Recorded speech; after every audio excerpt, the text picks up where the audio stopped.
Então, Lauro, continuando, né, os nossos vídeos, nossa entrevista, a gente vai falar sobre os sintomas da neurose obsessiva. É isso, vamos começar por onipotência do pensamento.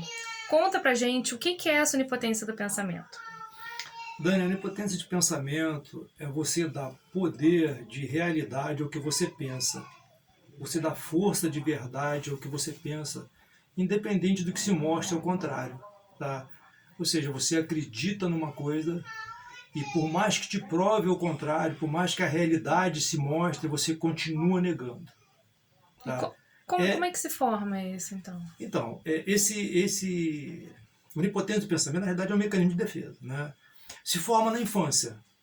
Como a gente já falou, a infância é determinante na personalidade da pessoa. Então, o que acontece? Um bebê, quando ela está ainda na condição intrauterina, porque não tem diferença um bebê um ou dois dias de nascer e depois que nasceu. Sim. As percepções são as mesmas, né?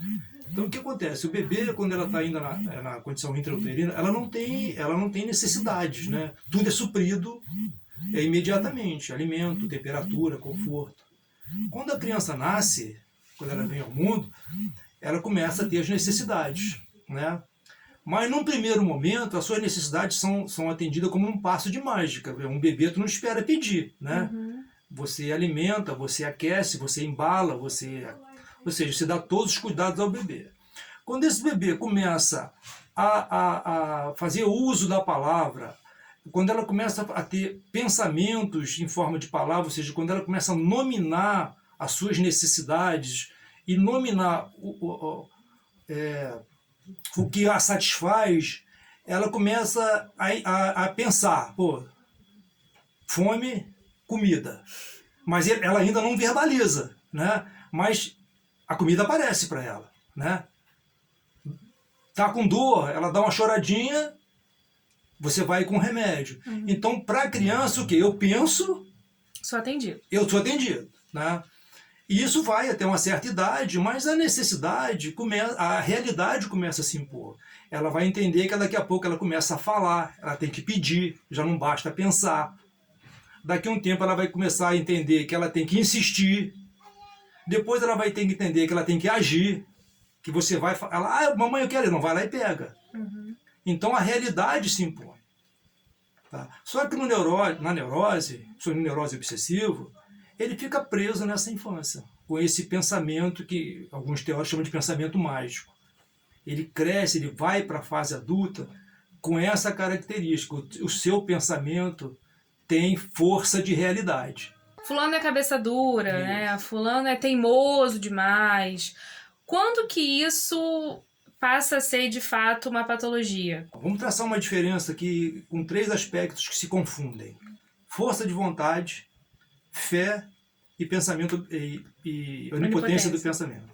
Então vamos começar pela força de vontade. Tá? A força de vontade a gente pode tomar como exemplo aí que você vê diverso aí na televisão, nas redes sociais, pessoas falando aquela pessoa que nasceu por uma comunidade, o pai é pedreiro, a mãe é doméstica, e o garoto chega em Harvard, chega em Sorbonne, chega a ministro do Supremo, que nem o Joaquim. Sim. Tá? Aí tem força de vontade. Tá? Agora, veja bem, a força de vontade ela tem que estar acompanhada de 2 coisas. Primeiro, uma meta alcançável. E 2, ação.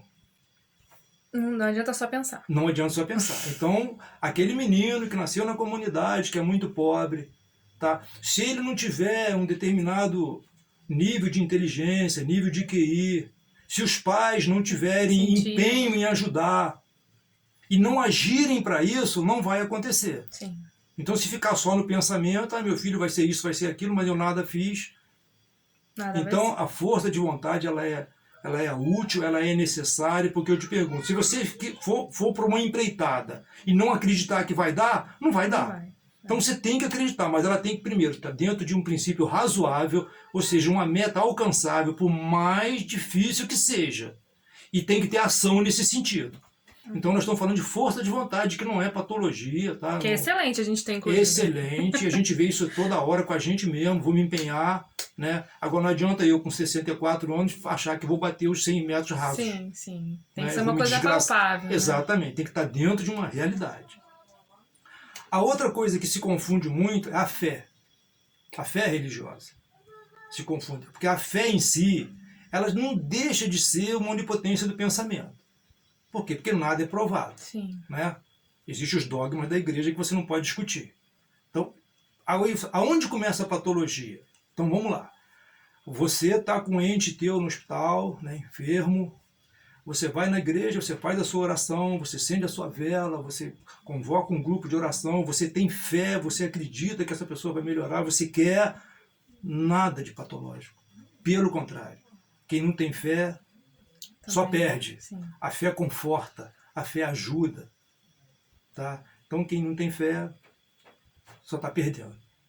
Agora, se você pegar, que nem se fizer uma pesquisa na internet, você vai ver uma seita que tem nos Estados Unidos, onde as pessoas brincam com cobra venenosa dentro da igreja. Solta um monte de cobra venenosa. E aquela cobra morde as pessoas. Tem pessoas que ficam com o braço inchado, outras morrem. Sim. E a pessoa acredita que aquilo não vai fazer. Gente, onipotência do pensamento. Se você pega essas seitas que tem na América Central, que chamam de voodoo, faz Sim. aquele bonequinho da pessoa, espeta com a faca, achando que a outra vai morrer. Onipotência do pensamento. Se você pega, que nem agora recentemente, o caso desse padre que teve aí para o interior, que está envolvido com transações bilionárias, né, bilhões de reais rolando, com gravação, testemunha, e os fiéis, alguns fiéis, não, isso não existe, é invenção. Gente, é onipotência do pensamento. Então, são essas as nuances entre a patologia e entre a fé e a força de vontade. E a onipotência do pensamento é esse último grau aí da fé, né? Onde a pessoa não enxerga nada. Uma pessoa que tem onipotência do pensamento, até a gente estava comentando antes, é uma pessoa imparável, né? Não, difícil. ela não cede ao que a realidade mostra. É completamente cega, né? Não, você pode provar, você pode comprovar, você pode mostrar. A pessoa, ela simplesmente só acredita no que ela pensa. E isso que eu te falei, torna difícil a vida da pessoa, porque é difícil conviver com uma pessoa que tem onipotência do pensamento. Muito difícil. Porque a pessoa não cede, a pessoa acredita. E outra coisa, agora tem um detalhe, né? Eu costumo brincar, às vezes, eu falava muito isso lá na época da faculdade com o pessoal. Uma das receitas do sucesso é uma neurose e um talento. Né? Porque, pensa bem, digamos que uma pessoa tem todo um biotipo de atleta. Tem uma boa conversão de energia, baixo teor de gordura, é retilíneo, é forte, tem um histórico familiar bom. Ou seja, o cara tem tudo para ser um grande atleta e ele tem uma onipotência do pensamento. Eu vou ser o melhor atleta do mundo. Quem segura ele? É, difícil. Ninguém. O problema é que a maioria de nós só tem a neurose. Não tem essa junção, né? Não tem, né? Só tem não tem o talento, só tem a neurose. E por isso que quando alguma pessoa se destaca, assim, como atletas ou cantores, ou enfim, realmente chega no topo, né? Porque é uma pessoa que tu pode ver que muitos deles são pessoas que têm manias, muitos deles são neuróticos obsessivos. Tá? Não todos, Sim. mas é muito comum você ver um cara que chegou ao topo, ele é estranho. Né? Você pode notar. Entendeu? Então, basicamente é isso. A onipotência do pensamento é um sintoma da neurose obsessiva. Você falou, né, que uma pessoa que tem essa onipotência do pensamento, ela nega a realidade, ela nega o que está acontecendo, o que está passando na sua frente, com fatos, ela só acredita no pensamento dela. Como a gente está vivendo hoje um mundo de negacionismo, onde as pessoas negam fatos, negam dados, vamos colocar o exemplo da vacinação agora, né, da Covid, muitas pessoas negam e não tomam a vacina. Que mal que essas pessoas estão fazendo nesse caso, né, que é uma questão de saúde pública, né, diferente de uma mania, de uma coisa que é para si, é uma coisa pro mundo. Como é que a gente pode entender essas pessoas que negam tudo? Negam a vacina, negam a ciência? Como lidar com isso? Primeiro, a onipotência do pensamento.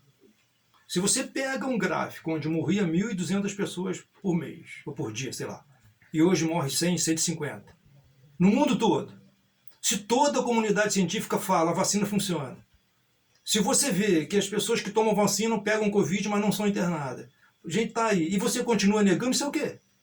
Isso é a onipotência do pensamento. Agora, tem uma diferença que tem que ser percebida entre a patologia e a desonestidade, a falta de caráter.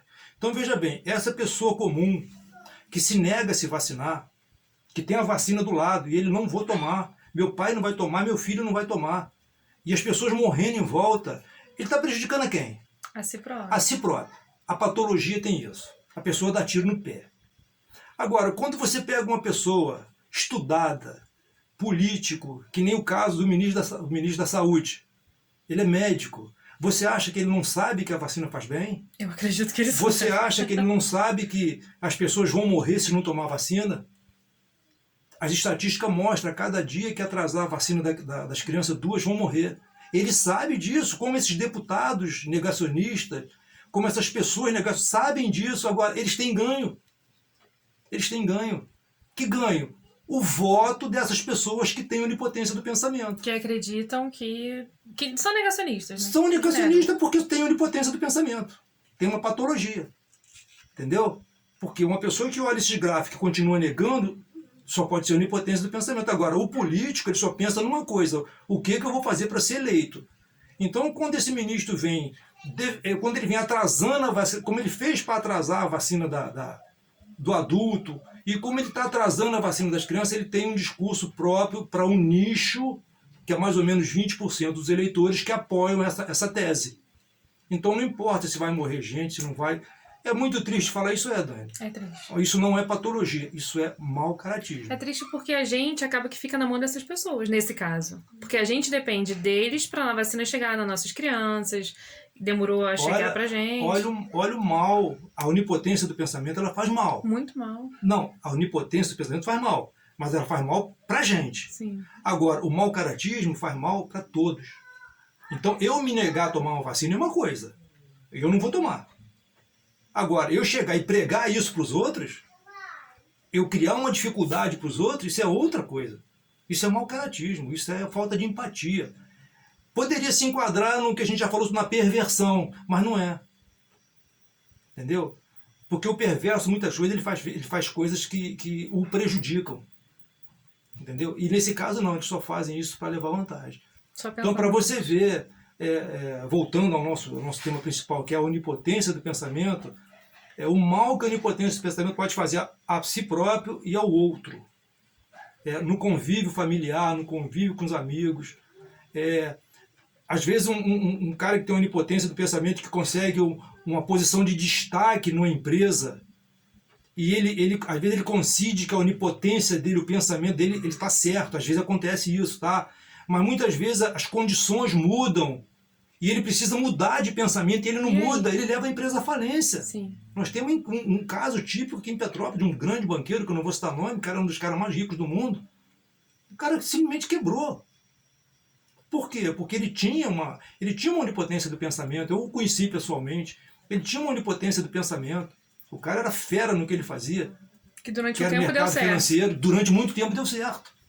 A hora que ele precisou mudar para uma outra realidade, ele faliu de falir mesmo. Então, você vê o mal que se pode fazer, sem falar nas relações amorosas, né? Você tem um namorado ou um marido que é um onipotente de pensamento que não cede à realidade, sabe? Agora, quando a pessoa, como a gente fala sempre, existe graus, né? Entre o normal e o patológico, existe graus.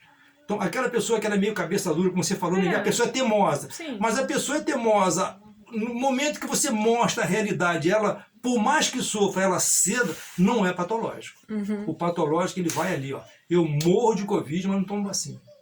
Perigosíssimo, né, conviver com alguém. Então, pra gente encerrar, eu acho que fica a dica que mudar faz bem, né? Não tem mal nenhum a gente mudar de ideia, de opinião, Tem um sábio, se não me falha a memória, foi Albert Einstein, se não me falha a memória, que ele dizia, só os idiotas não mudam de opinião.